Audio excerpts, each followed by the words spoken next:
Maka datanglah seorang sahabat bertanya kepada Nabi Muhammad sallallahu alaihi wasallam, "Ya Rasulullah, mata sa'ah, bila kiamat itu terjadi?" Nabi tak jawab. Itu menunjukkan bahawa Allah tidak berikan wahyu kepada Nabi untuk menetapkan hari, bulan, tahun. Nabi tidak menjawab, tapi Nabi balik bertanya, "Ma'adat talaha?" Siapa tadi yang bertanya? Manakala Nabi menyampaikan tazkirah, orang ini bertanya, "Mata sa'ah?" Nabi diam saja.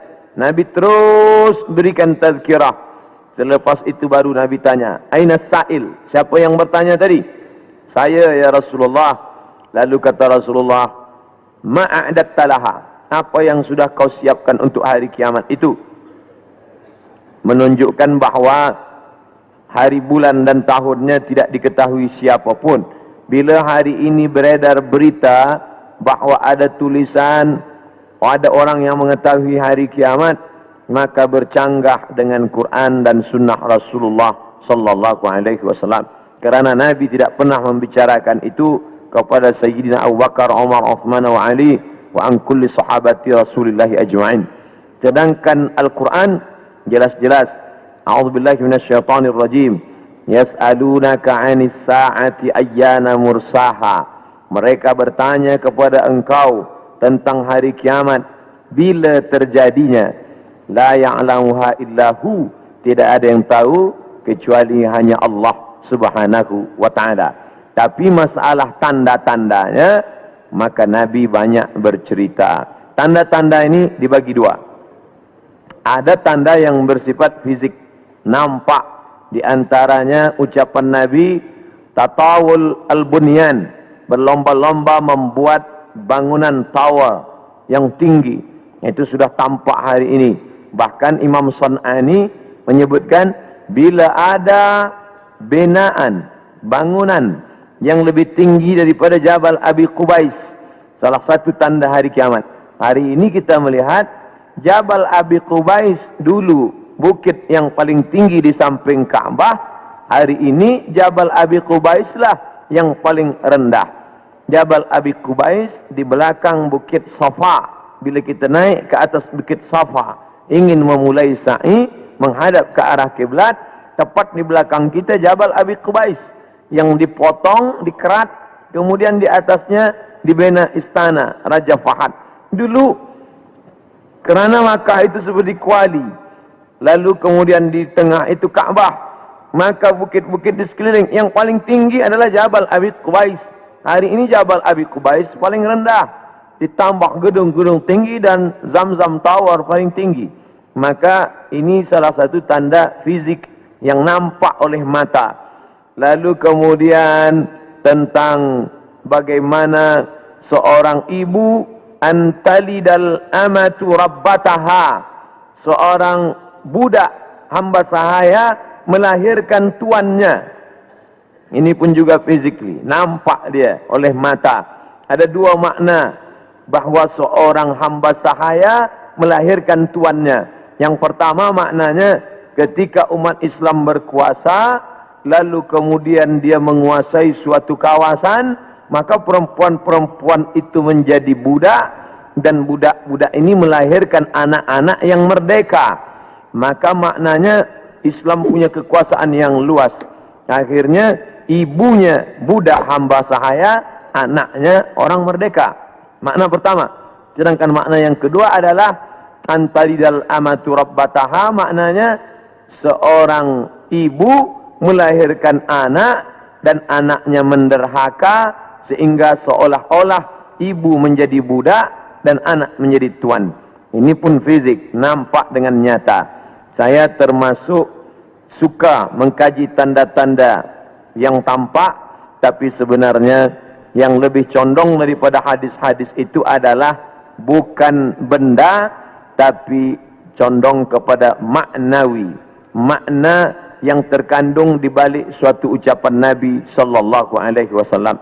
Maka pada kesempatan ini kita akan bahaskan satu daripada banyak hadis diriwayatkan oleh Abdurrahman ibnu Sakhar ad-Dawsi, atau biasa dikenali dengan nama Abu Hurairah radhiyallahu an.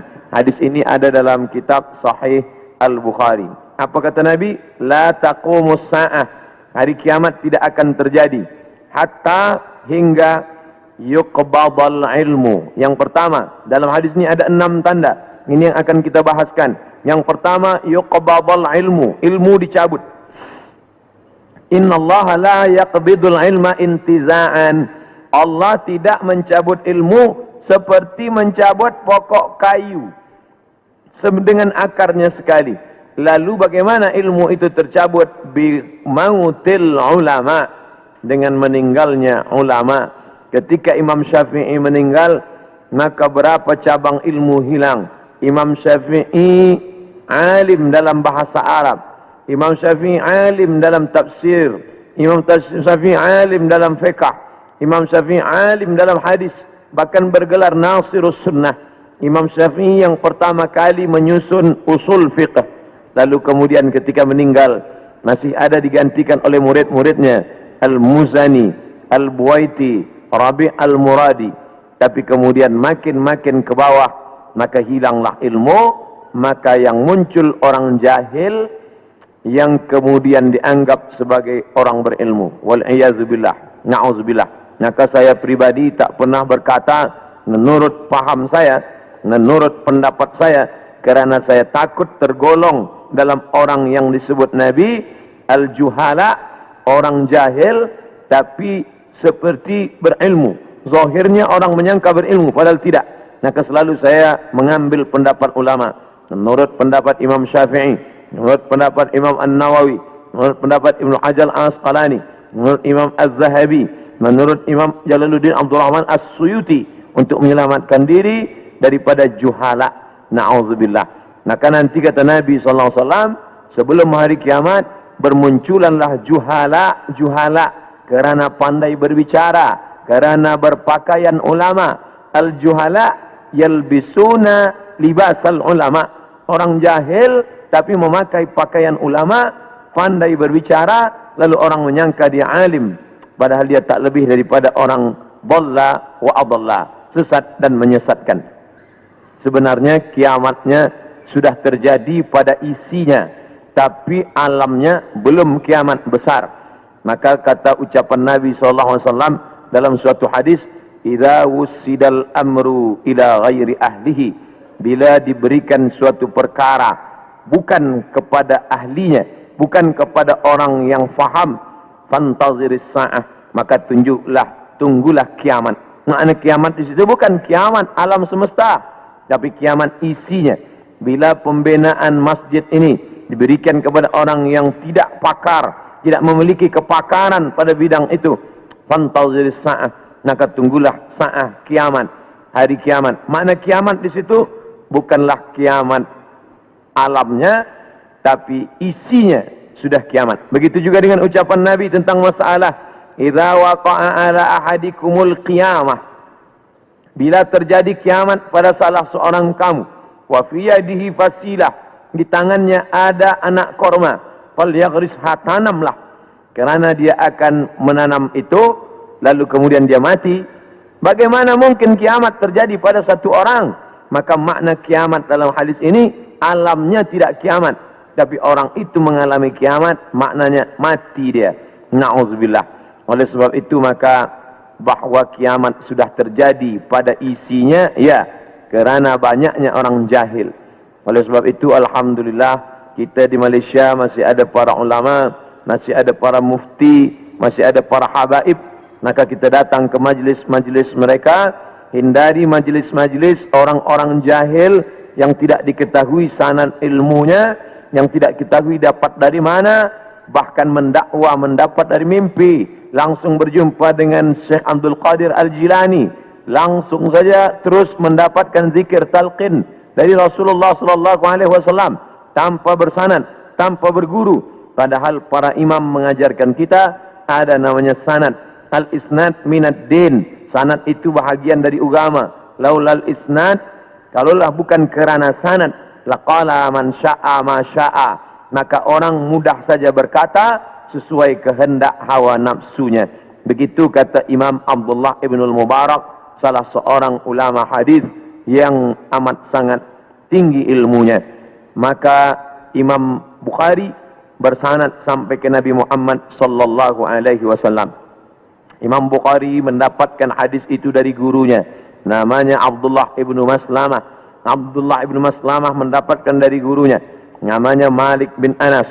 Malik bin Anas mendapatkan dari gurunya, namanya Abu Zinad. Abu Zinad mendapatkan dari gurunya, namanya Al-A'raj. Al-A'raj mendapatkan dari gurunya, namanya Abu Hurairah. Abu Hurairah mendapatkan dari gurunya, namanya Sayyidina wa Maulana Muhammad sallallahu alaihi wasallam. Dan di antara sanad itu mesti diteliti pula, orang ini mestilah adil. Makna adil menjauhi dosa besar, menghindari dosa kecil. Lawan daripada kata adil adalah fasik. Wallahu la yahdil qaumal fasiqin. Allah tak berikan hidayah kepada orang yang fasik. Adapun orang yang adil tapi dia tidak dhabit, tidak kuat ingatannya, maka dia juga tidak layak diambil ilmu daripadanya. Oleh sebab itu apa kata Imam Malik bin Anas, guru Imam Syafi'i, makamnya di Baqi di samping Masjid Nabawi, meninggal tahun 179 Hijrah. Aku berjumpa dengan 70 orang di dalam masjid ini, maksudnya Masjid Nabawi di Madinah. Andai aku minta satu di antara mereka berdoa, maka turun hujan, saking makbulnya doa mereka. Tapi tidak aku ambil hadis satu pun dari ke-70 orang itu. 70 orang zuhud, ahli ibadah, abid, banyak ibadahnya, kabul doanya. Andai ku minta satu orang berdoa, turun hujan, begitulah kabulnya. Tapi aku tidak mengambil ilmu dari mereka karena tidak dhabit, kuat ingatannya. Begitulah ulama menapis supaya jangan sampai mengambil ilmu daripada orang jahil. Karena di antara tanda kiamat adalah yuqbadul ilmu, bahwa ilmu dicabut Allah Subhanahu wa taala. Maka bila kita masih ada kajian-kajian khas tafsir, khas fiqh, khas usul fiqh, khas hadis, maka kita hadir, kita dengarkan, kita fahami, kita rakamkan, kita share, maka dia bagian dari dakwah. Tapi bila itu sudah tampak banyak menebar, sebenarnya salah satu daripada tanda hari kiamat. Yang kedua, wa taksuruz zalazil, banyak terjadi zalazil, zilzal, gempa, zalazil, gempa. Maka kita lihat idza zulzilatil ardu zilzalaha, bila sudah digoncangkan bumi itu, wa akhrajatil ardu athqalaha, dan dia menggoncangkan lalu keluarlah isi yang ada di dalamnya. Dulu terjadi juga gempa, faj'alna 'aliyaha safilaha, kami jadikan bagian dalam naik ke atas, bagian atas turun ke bawah. Amtarna 'alaihim, kami hujani mereka, bihijaratin, dengan batu, min sijilin mandud, dari tanah liat yang terbakar. Sudah lama terjadi, tapi hari ini terjadi lebih banyak lagi di banyak-banyak tempat. Bahkan gempa tak lagi terhitung, hari ini terjadi di sini, hari ini terjadi di sini. Ini menunjukkan bahwa salah satu dari tanda-tanda itu sudah muncul, mengingatkan kita. Apakah dengan terjadinya ini lalu kita stres, setelah ini lalu kita tidak beraktiviti, lalu setelah ini kita tidak lagi beramal? Bukan begitu makna memahami tajuk kajian kita ini. Dengan memahami tanda hari kiamat, bukan menyuruh kita berhenti bekerja, bukan menjadikan kita menjadi tidak bersemangat untuk mencari nafkah, malah judul tajuk kita siang ini membuat kita semakin bersemangat untuk beramal soleh, karena kita akan tetap mati menghadap Allah, maka yang dibawa serta adalah amal-amal. Makanya dalam sebuah ungkapan, bukan hadis Nabi, i'mal lidunyaka, beramallah untuk duniamu, ka'annaka ta'ishu abada, seakan-akan kau hidup untuk selamanya. Wa amal li akhiratika, beramallah untuk akhiratmu, ka'annaka tamutu wada, seakan-akan kau mati besok. Maka siang ini kita salat zuhur pukul 1:30, maka seakan-akan inilah zuhur yang terakhir. Saya akan sampaikan tazkirah ini dalam 60 menit. Selepas itu kita akan buka soalan, kita akan jawab masalah-masalah yang ditanyakan terkait dengan tajuk kita sebahagian besarnya. Maka selepas mengkaji tajuk tanda-tanda hari kiamat, bukan membuat kita lalu berhenti beramal, tapi membuat kita makin bersemangat beramal. Kerana ternyata alam akan berakhir, rumah yang besar akan hancur, kereta tak dibawa serta, yang dibawa hanyalah illal ladina amanu, iman, wa amilus salihat, dan amal-amal saleh. Lain daripada itu tinggal. Maka bagi sesiapa saja yang ikut tajuk kajian kita ini, selepas ini bertambah amalnya, bertambah khusyuknya, bertambah takutnya, itulah orang yang berhasil. Adapun selepas ini tak ada perubahan apa-apa, biasa sahaja, maka termasuk orang-orang yang mubazir. Innal mubazzirina kanu ikhwanas syayatin. Orang yang mubazir adalah ikhwan, saudara-saudara syaitan. Mengapa begitu? Dia sudah mubazir waktu, dia sudah mubazir energi, dia tidak mendapatkan manfaat apa-apa. Padahal ayat-ayat yang kita baca, idza tuliyat alaihim ayatuhu, kalau dibacakan ayat-ayat Allah, zadatuhum imana, bertambahlah imannya. Dari dua tanda ini ada perbezaan. Tanda yang pertama tidak tampak, ilmu dicabut. Tidak nampak mana ilmu yang dicabut, mana ilmu yang kekal. Yang kedua, zalazil, gempa. Ini nampak, bisa dirasakan. Berapa skala Richter? Ini semua orang tahu. Bahkan bergoncang. Ada kaca yang pecah, ada dinding rumah yang retak.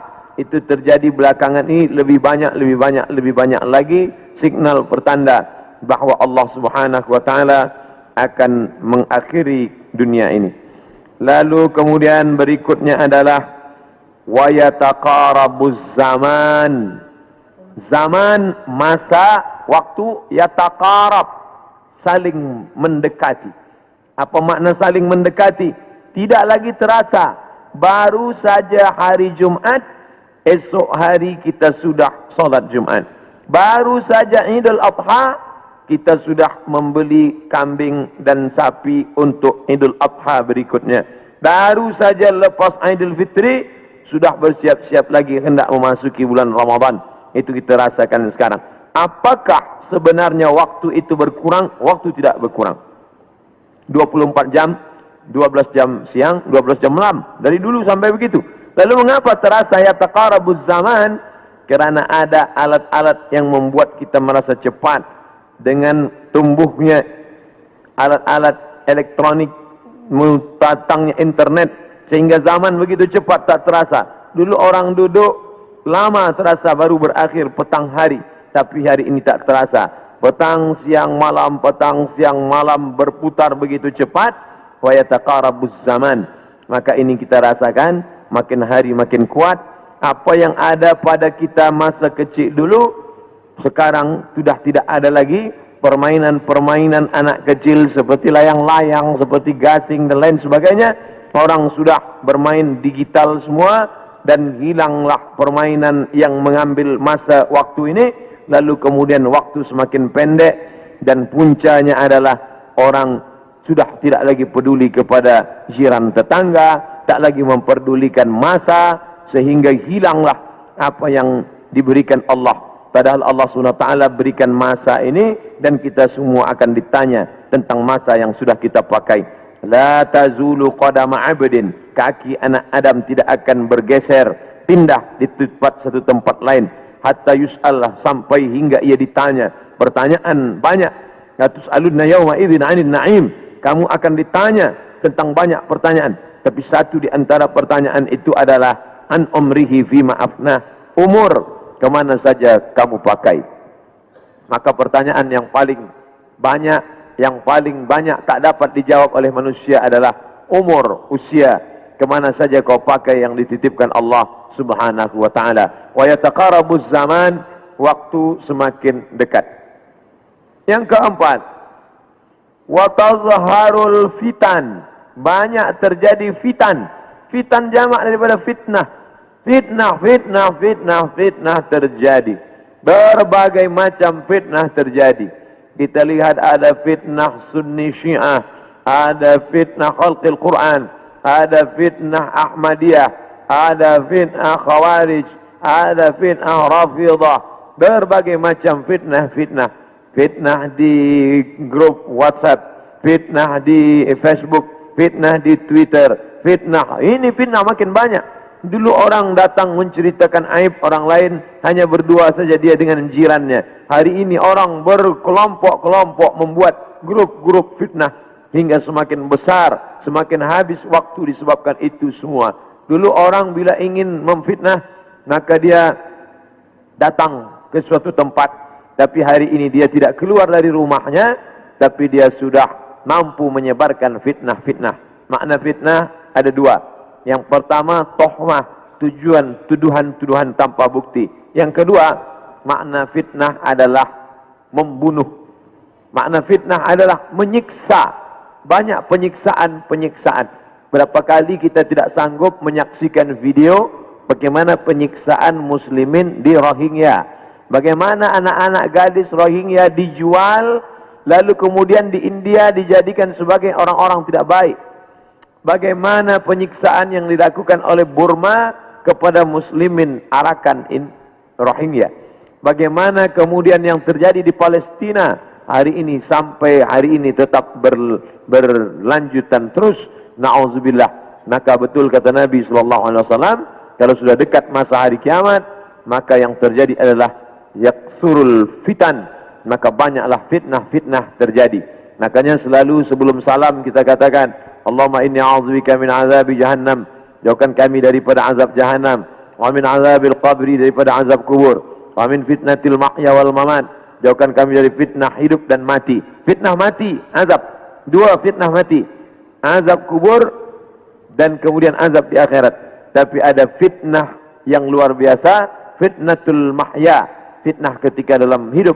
Hidup pun dia sudah merasakan fitnah-fitnah yang luar biasa. A'udzubillah. Yang selanjutnya, yang kelima, yaitu yaksurul haraj. Haraj, kata Nabi, wa huwal qatslu, pembunuhan yang banyak. Bagaimana mereka boleh menghabisi kaum muslimin bertetangga dekat. Slobodan Milosevic ingin menghabisi semua etnis Bosnia Hersek, habis semuanya. Itu terjadi tahun 90-an. Lalu kemudian sekarang berdamai. Lalu kemudian bagaimana pembantaian di Irak. Dari sejak mulai Presiden Amerika sampailah yang terakhir. Terus mereka membantai umat Islam. Lalu kemudian terjadi pula yang terakhir. Tidak berakhir sampai hari ini. Sampai-sampai Presiden Amerika mengatakan ini adalah ibu kota Israel. Dengan mengakui itu sebagai ibu kota Israel, maka semua orang yang berada di dalam itu tidak lagi diakui sebagai orang Palestina. Efek daripada itu adalah bahwa ini tidak lagi dianggap sebagai milik umat Islam, tapi justru sebagai orang Islam yang memiliki tempat ibadah di tanah orang kafir. Na'udzubillah. Oleh sebab itu, maka banyaklah al-haraj, pembunuhan. Dulu pun ada juga pembunuhan, betul, tak salah. Ada Romawi membunuh Persia, Persia membunuh Rom. Itu biasa, itu terjadi. Tapi zaman sekarang pembunuhan merajalela karena alat untuk membunuh itu diciptakan lebih banyak. Senjata-senjata dari besi diciptakan lebih banyak lagi untuk menghabisi umat manusia. Maka itulah yang dikatakan Nabi, yaksurul haraj. Apa salah kita? Mengapa kita dihidupkan Allah di zaman ini? Mengapa kita tak hidup di zaman Abu Bakar, Umar, Uthman wa Ali? Maka ada kabar gembira dari Nabi SAW. Al-ibadatu fil haraj. Orang yang tetap istiqamah beribadah fil haraj. Ketika banyak pembunuhan ini, tetap imannya kuat, tetap dia istiqamah. Kahijratin ilayya. Seperti orang yang berhijrah kepada Nabi Muhammad sallallahu alaihi wasallam. Mudah-mudahan kita termasuk orang yang tetap istiqamah dalam keadaan banyak pembunuhan dan kita seperti orang yang berhijrah walaupun sudah 1439 tahun lampau, tapi kita tetap diakui sebagai umat Muhammad sallallahu alaihi wasallam dan seperti orang yang berhijrah. Makanya sekarang ada orang istilah ini adalah hijrah saya. Ini adalah momen hijrah saya. Sebenarnya tidak lagi ada hijrah. La hijrata ba'dal fath. Setelah pembebasan kota Makkah, tidak lagi ada hijrah. Yang dimaksud hijrah adalah pindah dari batil kepada hak, pindah dari syirik kepada tauhid, pindah dari jahil kepada ilm. Itulah makna daripada hijrah. Kemudian yang keenam, hatta yaksura fikumul mal fayafidhu. Banyak orang yang melimpah ruah hartanya sampai yafidhu, seperti air yang penuh tumpah. Banyak orang-orang kaya. Dulu orang hanya kaya tapi masih ada batasnya. Sekarang ada orang yang amat sangat kaya tanpa batas, sampai tidak tahu lagi dia mau dibuat kemana kekayaan ini. Dan itu terjadi hari ini. Dulu orang kaya kerana dia berniaga, bekerja. Ada orang kaya kerana dia menjual emas. Ada orang kaya kerana dia beternak sapi, kambing. Ada orang kaya kerana dia membuat kolam ikan. Artinya dia bekerja, keluar peluh keringatnya baru dia kaya. Hari ini ada orang yang duduk-duduk saja, tapi kekayaannya amat sangat melimpah ruah. Maka apa yang dikatakan Nabi SAW terwujud hari ini, menunjukkan hari kiamat itu hampir saja terjadi. Bahkan ketika Isra Mi'raj pun, Nabi melihat ada seorang perempuan tua yang melambaikan tangannya memanggil. Lalu Nabi bertanya kepada Jibril alaihissalam, siapa itu Jibril? Jibril menjawab, itulah dunia yang sudah tua. Walaupun sudah tua, dia tetap berhias kerana dia tak ingin tua. Dunia dengan usianya yang tua, hampir kiamat, dia tetap berhias dengan perhiasan-perhiasan harta benda, dengan binaan-binaan yang besar. Tapi sebenarnya dia semakin tua, dan sampai masanya terjadilah apa yang dikatakan Allah Subhanahu wa taala, hancur semuanya, berkeping, tak bermakna sama sekali. Maka ini salah satu tanda yang dikatakan Nabi sallallahu alaihi wasallam. Kemudian hadis berikutnya disebutkan juga dalam Sahih Al-Bukhari. Apa kata Nabi sallallahu alaihi wasallam? Tetap dari Abu Hurairah. La taqumus sa'ah, tidak terjadi hari kiamat hatta yanzila fikum ibnu Maryam, sampai datang anak Maryam. Yang dimaksud dengan anak Maryam adalah Nabi Isa alaihissalam, hakaman muqsitan, sebagai seorang hakim yang adil. Mungkin keadilan susah didapatkan dari manusia yang condong kepada harta dan hawa nafsu, tapi kerana dia seorang nabi, bukankah dia sudah mati, meninggal dunia? Barrafa'allah wa ma qataluhu, mereka tidak berhasil membunuhnya. Wa ma salabuhu, mereka tidak berhasil menyalibnya. Walakin syubbiha lahum, ada orang lain yang diserupakan wajahnya dengan Isa. Dialah Yudas Iskariot, dialah Yahuza, yang kemudian ditangkap oleh tentera daripada Yahudi yang benci akan Isa, dan mereka menyalibnya di tiang Golgota, dan mereka mengatakan inilah dia. Maka kata Allah, wa ma qataluhu yaqina, mereka tidak yakin seyakin-yakinnya tentang itu. Sampai akhirnya pada tahun 324 terjadilah konsili, pertemuan ijma' pertemuan seluruh pendeta-pendeta, dan mereka berhasil menyepakati di sebuah kota bernama Nisea. Sekarang letaknya di Turki.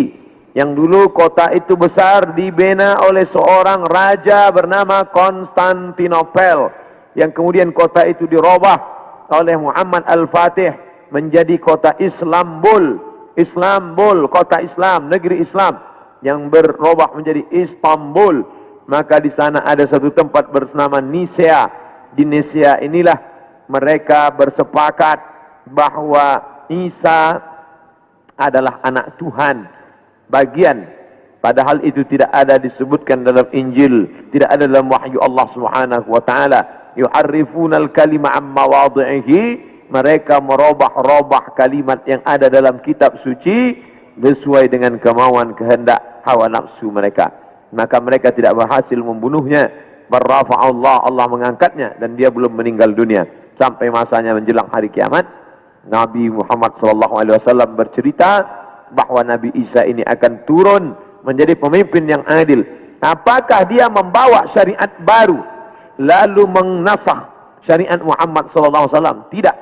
Dia menghidupkan lagi sunnah-sunnah Rasulullah SAW. Dia menjadi imam di masjid. Dia mengajak orang solat berjamaah. Dia tetap menegakkan syariat Muhammad. Dia tidak menasakh apapun, kerana dia datang sesudah Nabi Muhammad, maka dia sendiri pun ikut syariat Nabi Muhammad sallallahu alaihi wasallam. Dia tidak hanya sebagai seorang ulama, dia tidak hanya sebagai orang yang faham agama, tapi dia menjadi hakaman muqsitan, sebagai pemimpin yang adil. Dia yang akan memimpin dunia. Bila ini terjadi, maka hari kiamat akan segera tiba. Ini termasuk tanda yang fisik, yang nampak, yang orangnya langsung. Tempat turunnya disebutkan di sebuah masjid bermenara warna putih di Damaskus, Syam. Maka di antara doa Nabi SAW, Allahumma barik lana fi Syamina, Allahumma barik lana fi Syamina. Ya Allah, berikanlah berkah di negeri Syam. Negeri Syam disebut negeri yang penuh dengan barakah. Subhanallazi asra bi'amrihi lailan minal masjidil haram ilal masjidil aqsa alladzi barakna haulahu. Kami berkahi tempat itu linuriyahu min ayatina, karena kami ingin menunjukkan ayat-ayat kami kepada orang yang tidak percaya kepada ayat-ayat. Bahwa Nabi Isa datang tidak membawa syariat baru, tapi dia membatalkan syariat yang sudah dirubah oleh para pendeta. Di antaranya mereka mengatakan bahwa Nabi Isa meninggal dunia tergantung di pelang salib, maka dibantah. Fayaksirus salib, dia menghancurkan salib. Salib bahasa Arab, salib bahasa kita, palang salib. Maka Nabi Isa datang menghancurkan salib. Ini menunjukkan bahwa akidah salib itu batil, tidak dibenarkan. Karena andai dia benar, pasti Nabi Isa melanjutkannya. Yang menghancurkannya Nabi Isa sendiri. Yang mengatakan itu patung dia, maka itu dibantah oleh Al-Quran. Wa ma qataluhu, mereka tidak membunuhnya. Wa ma salabuhu, mereka tidak menyalibnya. Walakin syubbiha lahum, ada orang lain yang diserupakan dengannya. Bila ada orang berkata, kamu jangan kaji-kaji agama kami, jangan bahas-bahas agama kami, urus sajalah agama kamu. Lakum dinukum waliyadin. Kami tidak mungkin membahas agama kamu kalau Allah tidak menyebutkannya dalam Al-Quran. Allah menyebutkan tentang yang kamu katakan sebagai Tuhan itu dalam beberapa surah. Al-Fatihah, Al-Baqarah, Ali Imran. Ali keluarga, Imran. Imran punya anak bernama Maryam. Maryam punya anak laki-laki bernama Isa. Dan Imran punya istri bernama Hannah. Hannah punya saudari perempuan, melahirkan anak laki-laki bernama Yahya. Dan Yahya punya ayah bernama Zakaria. Maka inilah keluarga yang kecil. Ada Imran, ada Hannah, ada adik Hannah, adik yang melahirkan Yahya, nama suaminya Zakaria. Dan Hannah melahirkan anak perempuan bersama Maryam. Dan Maryam punya anak laki-laki bernama Isa alaihissalam. Ini keluarga orang baik-baik. Ini keluarga orang yang saleh. Dan mereka itu tidak pernah mengaku dirinya Tuhan. Al-Masih ibnu Maryam illa rasul. Al-Masih tak lain tak bukan hanyalah seorang rasul. Qad khalas min qablihi rusul. Yang sebelumnya sudah ada rasul-rasul. Adam, Idris, Nuh, Salih, Ilyas, Ilyasa, Zakaria, Musa, Yahya, Zulkifli, Daud, Sulaiman, Ayub. Semuanya meninggal dunia. Maka Nabi Nabi Isa alaihissalam pun juga akan meninggal. Hanya saja dia meninggal tidak seperti Nabi yang lain. Hidupnya habis, berakhir. Nabi Isa akan datang sekali lagi dan dia akan menghancurkan salib-salib. Berikutnya, wa yaqtulul khinzir, dia akan membunuh babi. Apa makna membunuh babi? Kerana mereka menghalalkan babi, seakan-akan babi itu halal, padahal Nabi Isa tidak makan babi. Lalu siapa yang merubah ajaran Isa sehingga mereka menghalalkan babi? Maka yang merubah adalah Paulus. Kata Paulus, sejak Isa disalib menebus dosa manusia, maka semua binatang menjadi halal. Begitu juga dengan khitan. Nabi Ibrahim berkhitan, turun kepada Nabi Musa berkhitan, turun kepada Nabi Isa berkhitan. Tapi dispesongkan, diselewengkan oleh Paulus. Paulus yang bernama Saul. Tidak pernah belajar kepada Isa, tapi lalu kemudian mengaku diangkat sebagai rasul oleh Isa. Maka disebut namanya dengan Rasul Paulus. Maka ini dibantah oleh Al-Quran sama sekali. Maka Ibrahimu Yahudian, Ibrahim bukan Yahudi. Wala Nasranian, Ibrahim bukan Nasrani.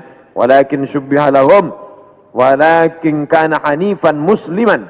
Dia seorang Muslim, hanifan, condong kepada kebenaran, musliman, Muslim. Wa ma kana minal musyrikin. Dia tidak mempersekutukan Allah subhanahu wa ta'ala. Sedangkan Yahudi dan Nasrani mempersekutukan Allah. Yahudi mempersekutukan Allah dengan Uzair. Wa qalatil yahudu Uzairun ibnullah. Orang Yahudi berkata Uzair anak Allah. Sedangkan Nasrani mempersekutukan Allah dengan Yesus, dengan Isa. Wa qala an-Nasara al-Masih ibnullah. Nasrani berkata Al-Masih anak Allah. Maka Al-Quran membantah. Bila ada orang mengatakan jangan kaji-kaji tentang agama orang lain, kita tidak mengkaji agama orang lain. Kita sedang mengkaji Al-Quran, kitab suci kita yang bercerita tentang penyelewengan ajaran Nabi Isa alaihissalam. Ini mesti diluruskan. Karena yang kita kaji adalah Al-Quran dan sunnah Nabi Muhammad sallallahu alaihi wasallam. Wa yada'ul jizyah. Nabi membatalkan jizyah, upeti, pajak yang sebelumnya diterapkan oleh Raja Romawi dan Persia. Mereka hidup dengan cawan-cawan emas, pakaian sutra, tempat tidur yang tebal, dengan banyak-banyak pasangan, dengan istana yang megah. Padahal dari cukai, dari pajak yang dikutip dari setiap masyarakat. Maka datanglah Nabi Isa alaihissalam membantah itu semua perbuatan yang batil, bahwa itu perbuatan zalim, menganiaya orang susah. Maka dia menghapuskan itu. Wa yada'ul jizyah wa yafidul mala hatta la yaqbaluhu ahadun. Dan kemudian dia membagikan harta sampai tidak ada satupun yang mau menerimanya. Apa makna dia membagi harta tak ada orang mau menerima? Kerana orang sudah merasa cukup, tidak lagi merasa perlu banyak. Kerana masalah harta ini tidak ada batasnya. Lau kana li ibni Adam wadiyan min dhahab, seandainya manusia itu memiliki satu lembah daripada emas, ini ada bukit, di sini ada bukit, ada tanah yang turun ke bawah, tempat bercocok tanam. Lalu kemudian berubah dia menjadi emas, maka manusia tidak pernah berkata cukuplah emas yang banyak ini, tidak. Tapi dia akan berkata mana lagi, mana lagi. Dia terus meminta. Walan tamla fahu illa turab, sampai mulutnya diisi tanah, masuk ke liang lahat, barulah dia merasa cukup, barulah dia katakan enough, barulah dia katakan cukup, tidak lagi lebih daripada ini. Maka oleh sebab itu ketika Nabi Isa alaihissalam membagikan harta, ini harta, dia katakan tidak, kami tidak mau menerimanya, karena kami tidak ingin mati membawa harta, tapi kami ingin mati membawa amal yang saleh. Kita lanjutkan. Yang terakhir, hadis masih dari Abu Hurairah radhiyallahu anhu. Kitabnya Sahih Bukhari. La taqumus sa'ah, tidak akan terjadi hari kiamat hatta tuqatilul yahud, sampai kalian memerangi orang Yahudi. Hatta yaqulul hajar, sampai batu berkata. Batu besar, tempat orang bersembunyi dari serangan musuh. Batu itu berkata, apa kata batu itu? Hadza Yahudi, ya Muslim. Hadza Yahudi, ya Muslim. Hai tentara Muslim. Hadza Yahudi warai. Ini di belakangku ini ada seorang Yahudi. Faqtulhu, bunuhlah dia. Faqtulhu, bunuhlah dia.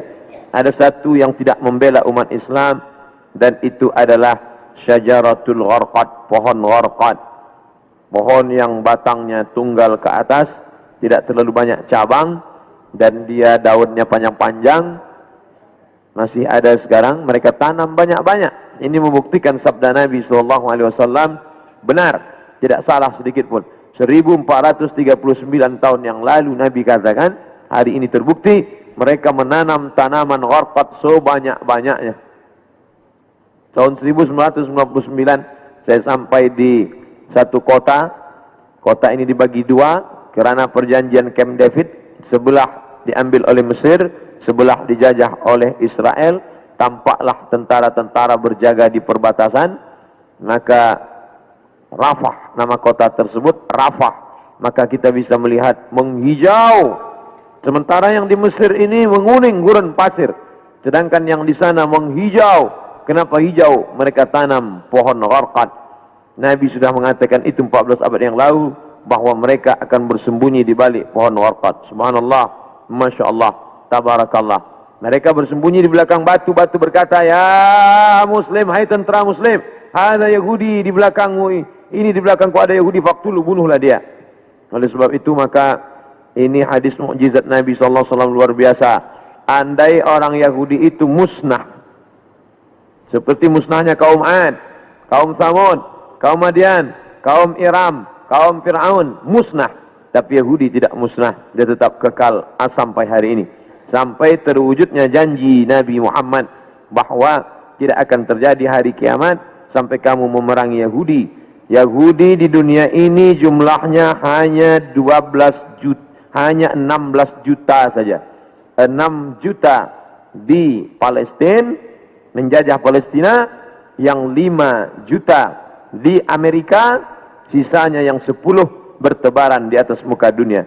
Ada Yahudi Rusia, ada Yahudi Arab Maghribi, Maroko, ada beberapa Yahudi di Maghribi, karena ketika itu raja daripada Spain mengusir seluruh pendatang dan larilah mereka ke negeri Islam. Ini menunjukkan Yahudi antara tiga, dia tidak dapat diterima oleh Nasrani, tapi dia bisa diterima oleh Islam. Islam menerima mereka marhaba ahlan wa sahlan, sampai mereka punya negeri, bercucu, bersahabat, berkawan dengan kaum muslimin yang ada di Maghribi, kerana mereka diusir dari Andalusia, padahal mereka dekat dengan Andalusia, dekat dengan Kristian, dekat dengan Nasrani, tapi mereka justru lebih nyaman, lebih dekat berkawan dengan orang Islam, karena Muslim itu wa ma arsalnaka illa rahmatan lil alamin.